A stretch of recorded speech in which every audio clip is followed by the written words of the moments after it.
Урматтуу кыргызстандыктар, тилекке каршы коомубуздун турмушунда баарыбызды тынчсыздандырган жагымсыз бир окуяга туш болдук. Ортодо чын бышыгын билип билбей, чын төгүнүн аныктабай, чагымчыл күчтөрдүн азгырыгына жетеленген топтордун кылган ишинин кесепетинен көпчүлүк элибиз, мамлекетибиз жабыр тартып отурат. 13 майда болгон окуяга калпычын аралаш ар кандай боектор сүртүлүп, 18 майда интернетке видео материал жайылткандардын кесепетин баарыбыз көрдүк.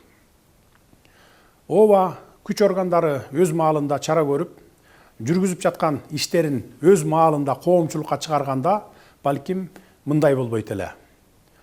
Биздин ички иштер министрлигибиз 13 майда болгон окуянын себепкерлерин кармап, ыкчам аракеттерди жүргүзүп, күнөөлүүлөрдү камап жатышкан. Бирок тилекке каршы бул кырдаалды башка күчтөр жагдайды курчутууга кызыктар тараптар пайдаланып кетүүгө үлгүрүштү.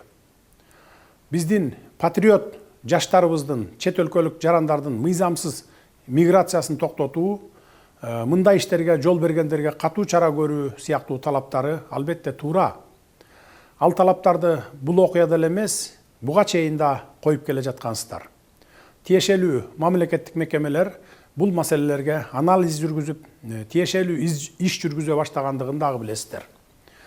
Өзүңөр күбө болгондой, буга чейин эле улуттук коопсуздук мамлекеттик кызматы ички иштер министрлиги тарабынан мыйзамсыз жүргөн чет өлкөлүк жарандарды аныктоо иштери жүрүп жаткан. Бирок жогоруда белгилегенимдей, интернет желесине эмне чыкса ошого ишенип, тең салмактап талдоо жүргүзө албай, ортодо чагымчылдардын намысты козгогон азгырыктарына жетеленип, куттуу өлкөбүздүн өнүгүү жолуна багыт алган мамлекетибиздин эзелтен келаткан меймандос элибиздин кадыр баркына шек келтирдиңер. Бул өтө өкүнүчтүү.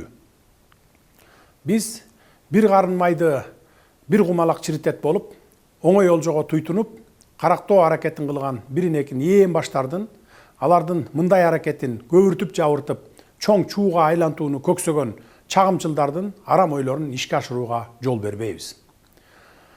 13 майдагы окуя иликтенип, күнөөлүүлөр кармалып, териштирүү иштери жүрүп жатканда, ал окуя тууралуу видео 18 майда интернетке жүктөлүп, биздин кызуу кандуу жаштарыбыздын канын кызытууга кошумча от жаккан, ортого чагым салган, куру намысты козгогон интернет посттор менен коштолду.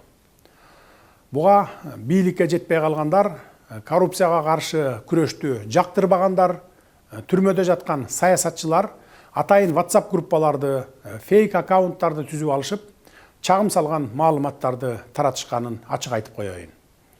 Ошентсе да 18 май түнү чыккан жаштарды токтотууга аракеттер көрүлүп, ар кандай агрессия калтырып, мындан да жаман окуялардын чыгып кетишине жол берилген жок. Ошондой эле биздин кызуу кандуу жаштарыбызга күч колдонуп таратуу да болгон жок. Аны да жакшы билесиздер. Анткени алардын арасында курал алып, окуяны күтүүсүз башаламандыктарга айлантууну эңсеген арам ойлуулар жүргөнү тууралуу бизде ыкчам маалыматтар бар эле.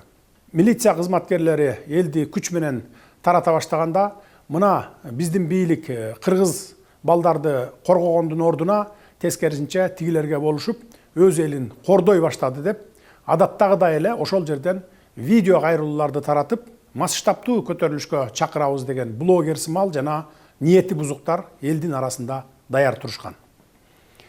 Андай өтө кооптуу жагдайларды биздин патриотпуз деген кызуу кандуу жаштарыбыз билген жок. Жаштар эле эмес, жалпы эл деле чын эле деп ишенип алышмак. Ошондуктан күч органдарына окуяны толук көзөмөлдөп, жаштарга түшүндүрүү иштерин байма-бай жүргүзүп, кырдаалды кагылышуусуз турукташтырууга аракет кылгыла деген буйрук берип турдум. Эгер мародерчулукка барса, милиция тарапка чабуул жасаса, же жатаканалардагы студенттерге кол сала баштаса, анда аеосуз чараларды көрөт элек. Бактыбызга жараша андай болгон жок. Албетте, башталышында студенттер жашаган жерлерге барып, кол салып жиберген тентектер болду. Аларды өз убагында токтотуп калганга жетиштик. Эми алардын баары өз жазасын сөзсүз алышат. Биз укуктук мамлекетти кура алдык. Эми тартипти орнотобуз. Тартип болбосо кандай гана мамлекет болбосун өнүгүү болбойт. Кылмышкерлерди өзүн билемдик менен жазалоолорго жол берилбейт. Жазалоо үчүн сот бар, бийлик бар. Биз бул жолу ушул окуядан чоң сабак алдык. Эл дагы сабак алып, эми мындан ары мындай чакыныктарга, чагымчылдыкка, оор басырык, сергек ой жүгүртүү менен анализ жасап, дароо эле дүрбөп чыга калбайт деп ишенебиз. Эми мындан ары ушундай окуя кайталанса, анда күч органдары биринчи мүнөттөрдөн баштап эле күч менен таратуу ыкмасына өтөт. Кудайга шүгүр, азыр күч структуралары мурдагыдай алсыз эмес. Мейли ким болбосун, ал биздин жаранбы, же чет өлкөлүк жаранбы, мамлекетибиздин бүтүндүгүнө шек келтирсе, башаламандык уюштурса, аяосуз жазасын алышат. Урматтуу кыргызстандыктар, урматтуу патриот жаштар, биз дагы силер сындуу Кыргызстан үчүн күйөбүз. Биздин патриоттугубуз силердикинен ашса ашат, кем калбайт. Биз дагы силердей болуп, элибиздин башын бийик көтөрүп жүрүшүн каалайбыз. Ошол үчүн өлкөнүн өнүгүшүнө бар күч аракетибизди жумшап жатабыз. Өлкөбүз өзүнөн өзү өнүгүп кетпейт. Сырткы дүйнө менен тыгыз карым-катышта болуу менен гана алдыга жылат. Дүйнөнүн кайсы гана мамлекети болбосун, алака катышта болуубуз зарыл. Дүйнө таануу үчүн чет өлкөлөргө чыгуу керек. Ал үчүн биздин жаштарыбыз өнүккөн өлкөлөрдү көрүп, ак караны ажыратып, тажрыйба топтоп, эмгек миграциясында жүрүшөт. 1 миллиондон ашуун элибиз чет өлкөлөрдө окуп, иштөө менен элек. Биздин ошол жарандар сыяктуу эле бизге дагы чет өлкөлөрдүн жарандары келип, окуп, иштеп жатышат. Биз буга кубанышыбыз керек. Мунун баары алака катыш, байланыш, тажрыйба топтоо, туризм экенин жакшы билесиздер. Укуктук тил менен айтканда, мунун баары эл аралык байланыш, дипломатия, туризм жана башка деп аталарын да билесиздер. Ошол үчүн бардык өлкөлөр сырткы дүйнө менен байланышта болуп жашайт, инвестиция салып, өз өлкөсүнө инвестиция тартып, өсүп, өнүгөт. Бул өнүккөн өлкөлөр колдонуп келе жаткан классикалык үлгү. Башка өлкөлөрдө эле Кыргызстан дагы өнүгүүнүн ушундай багыттарын колдонуп баштаганбыз. Бул жаатта өзүңүздөр деле багыт берип, туризм менен өнүгөлү деп көптөгөн алгылыктуу сунуш пикирлерди айтып келе жатасыздар. Керемет жерлерибиз бар, ошолорго туристтерди тарталы, келсин, көрсүн, башкалардан эмнебиз кем деп келесиздер. Туризм тармагынан эле өлкөбүзгө мынча пайда түшөт экен деп өзүңүздөр эсеп чотунда айтып берип келатасыздар. Башка өлкөлөр өз өлкөсүнө туристтерди келтире албай убара. Ал эми биз келген ырыскыбызды тээп аткандайбыз. Башка маселе, эгер бизге келген туристтер маданиятсыз болсо, акырын айтып тарбияга салалы. Бул эми бир эле мисал айта берсем сөз көп. Биздин балдарыбыз да чет жерде жүрүшөт. Адам үйүнөн 40 кадам узагандан кийин мусапыр деп коет. Мен буларды айтып жатканымдын себеби ошол сырт дүйнө менен болгон мамилебизди, жаңыдан жанданып келаткан инвестиция, туризм тармагына эч болбосо меймандостук салтыбызга шек келтирбесек дегеним. Эң жок дегенде сыртта жүргөн уул кыздарыбыз дагы ушундай мамилеге учурап калуу мүмкүн экенин эсибизден чыгарбашыбыз керек. Муну жети өлчөп, бир кесип, туура ой жүгүртө алган жарандарыбыздын баары айтып жатышат.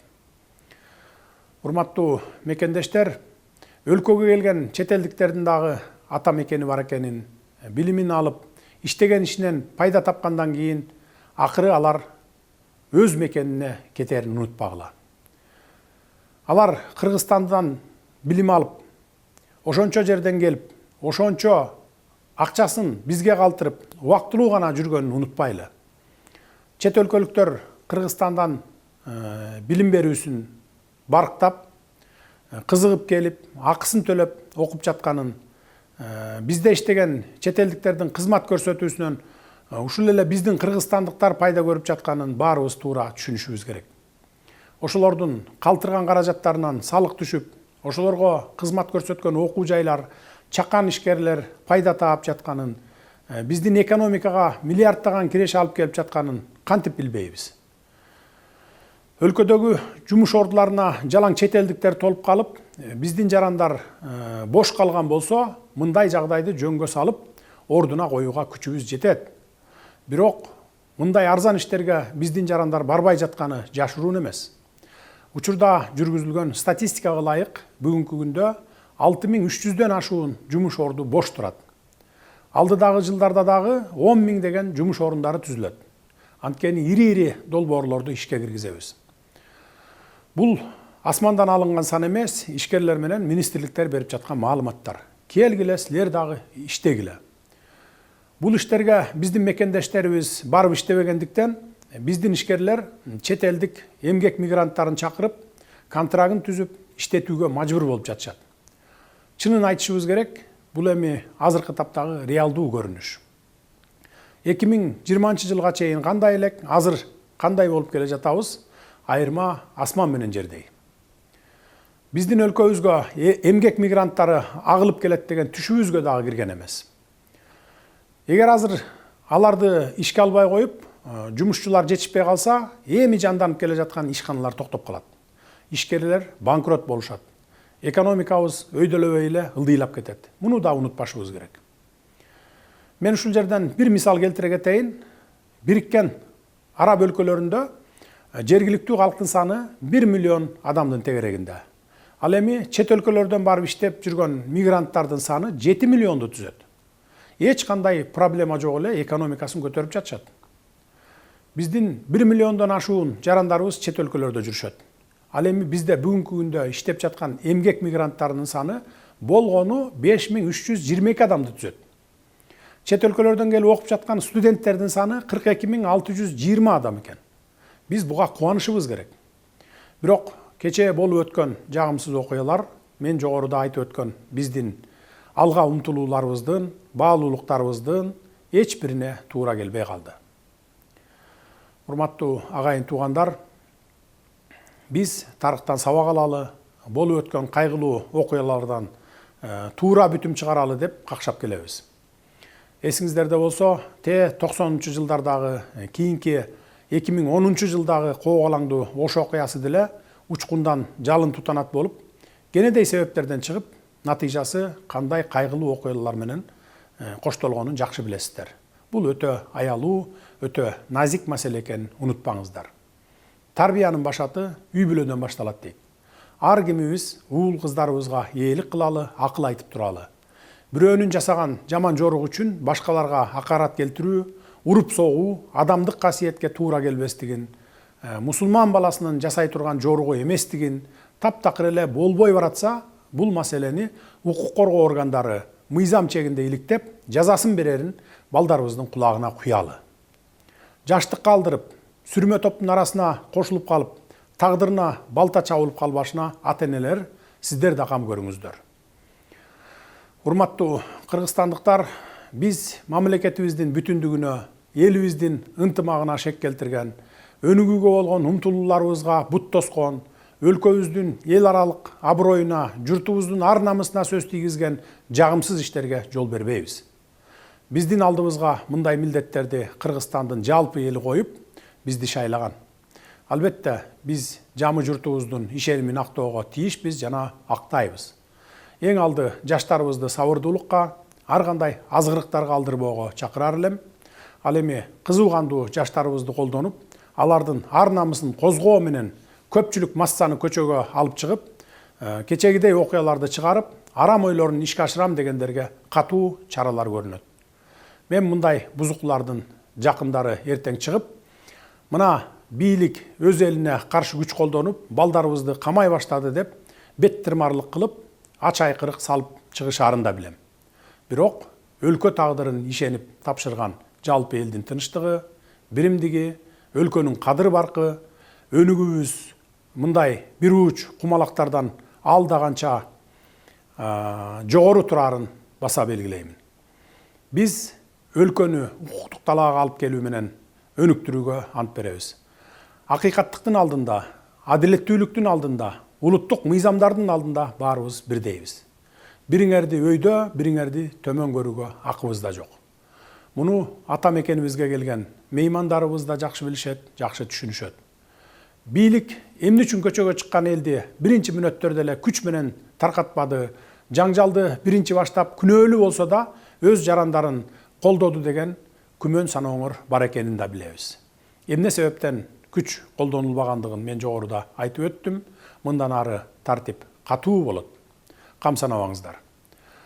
Урматтуу кыргызстандыктар, ылайым мамлекетибизде тынччылык, ынтымак өнүгүү болсун.